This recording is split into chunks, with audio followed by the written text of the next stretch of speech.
They have always been looking for an opportunity to kill Hasina. So it's a kind of a revenge procedure that they have adopted. Revenge politics is basically in play. I think the Awami League and Sheikh Hasina must have decided that there's no point appealing, because after all, this is a very politicized case, and they regard it as a political vendetta. If the Awami League decides not to participate in the election, I think their political objective will be to disrupt it.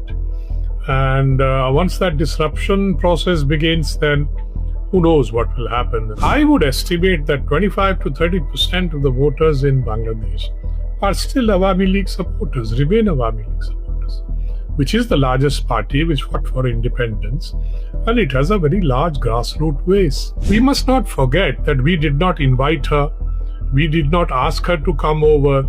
It is her own government and her army which brought her here. Court has sentenced the former Prime Minister of Bangladesh, Sheikh Hasina, to death.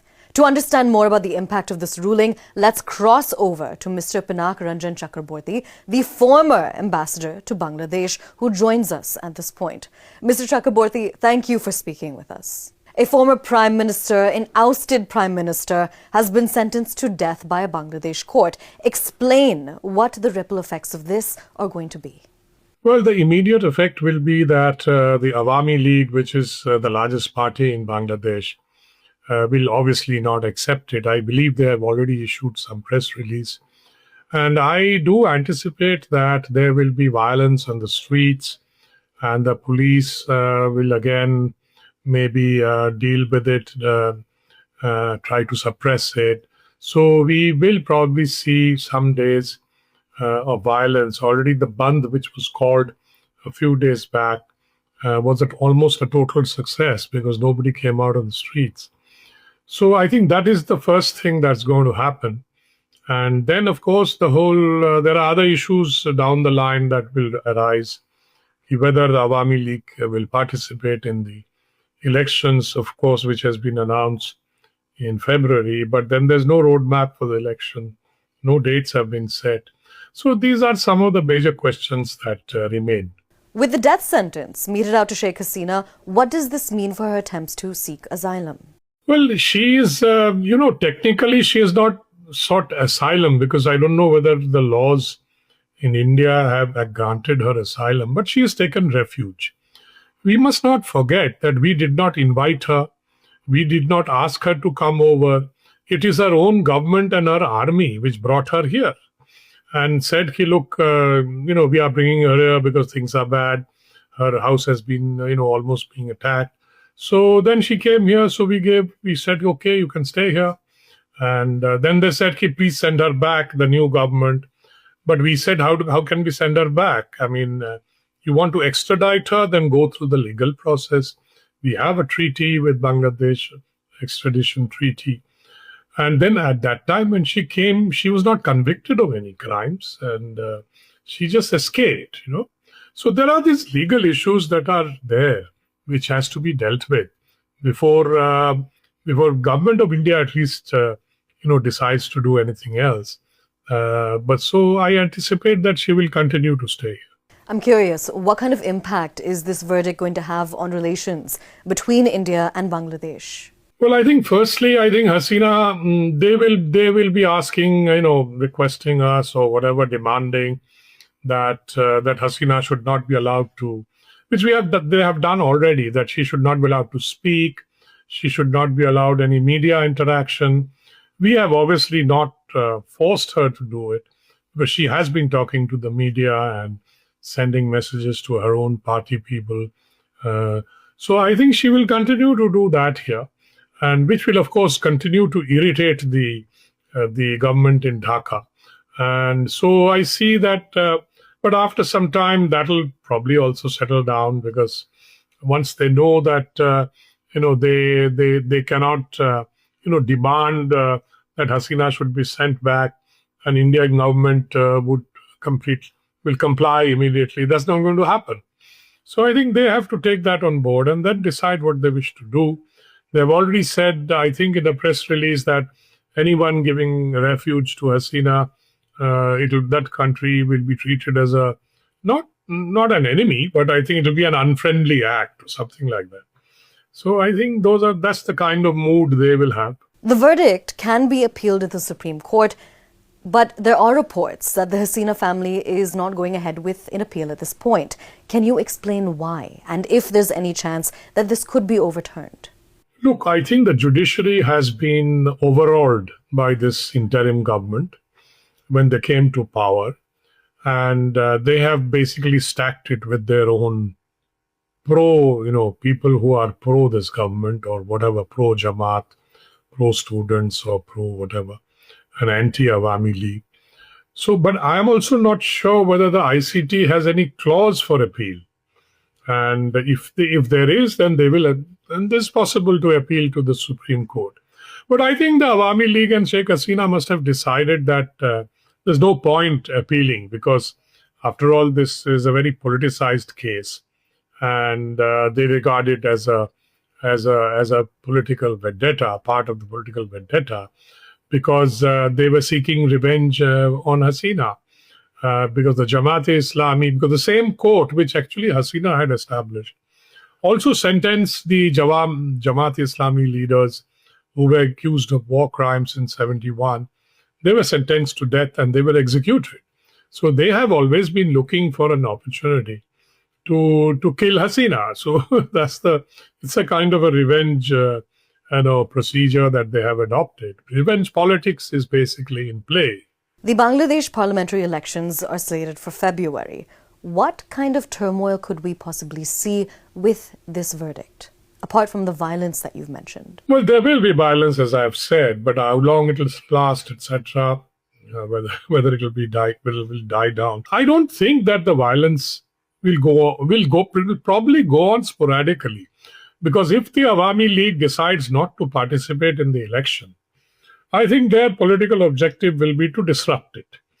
And once that disruption process begins, then who knows what will happen, and the elections may not be held, which of course many of the current stakeholders in the power system there now probably also don't want election, because they want to continue with holding on to power, because they don't have a ghost of a chance of winning the election. Neither the NCP nor the Jamaat-e-Islami. But they have never won elections. Jamaat-e-Islami has never won more than 10-12% votes in every election almost. There's a long history of that. And the NCP is a brand new party of the students, and they don't have much traction, I think, in the countryside, where Bangladeshi voters have more or less always decided either to vote for the Awami League or the BNP. The BNP falls short, and then they join hands with the Jamaat-e-Islami to form a government. So that has been the pattern. Now that pattern obviously will be disrupted, because if the Awami League does not join, or in any case they have been banned from political activities, their political registration has been suspended by the Election Commission. So that's the situation at the moment. So the elections, will it be free, fair and inclusive? That's the question. In these circumstances, it will not be free, fair and inclusive. Sheikh Hasina herself has called these proceedings a politically motivated charade. That's a direct quote. How much support does she have in Bangladesh at this point? In every election, the Awami League has always got about 40% of the votes. And today it may be less because they are under pressure. Many people are sometimes also angry with her for what she did during the agitation. And so some of it would have turned against her. But I would estimate that 25 to 30% of the voters in Bangladesh are still Awami League supporters, remain Awami League supporters, which is the largest party which fought for independence. And it has a very large grassroots base. So that I think will be a factor. So if they don't vote, and if you have 30% of the people deciding that we will not vote, then there's a problem. How do you then, give the stamp of approval of free, fair and inclusive to whatever elections they want to have? Sheikh Hasina has also called for trial at The Hague. Do you think that this would be a more fair way to establish her guilt? Well, I've heard that there is some move to appeal or something to the ICJ. I don't know whether that will work out, because that will again involve both sides arguing, etc., and all that. That might lead to some kind of a verdict later, but that's a long way down the road. Before that, they'll have to have elections, whatever. And whether that verdict will be accepted by the whoever is in power in Bangladesh. So basically, I think the best option for Bangladesh is to have a free and fair election. So, which means that they must include the Awami League, allow them to participate in whatever form, whoever is there, because many of their leaders and workers have fled and they have escaped because they were targeted, they were killed, they were obviously afraid, so they escaped. And because there was a lot of violence during the agitation. And after Hasina was ousted, there was targeted violence against Awami League, the minority community, the Hindus, others, which they tried to brush under the carpet. But that's a reality. That's what happened. Sir, my final question to you. Beyond what we've spoken about, do you think that this will have an impact on her family members as well? Apart from the obvious emotional impact, could we see a witch hunt take place? It's bound to be, I think, because they are after everybody in that family. And so there will be a witch hunt. I think it's already begun. Her daughter, who was I don't know, she was holding a UN position and based in Delhi, I think UNESCO or something like that. I don't remember exactly. They complained to UNESCO, and the UNESCO and made some allegations. So the UNESCO removed her from this job. So she continues to, she had the job in her own right, but whatever. She was elected actually to this job. Now she was a regional director. But now she was removed because the Yunus government complained to the UN that how can you have her?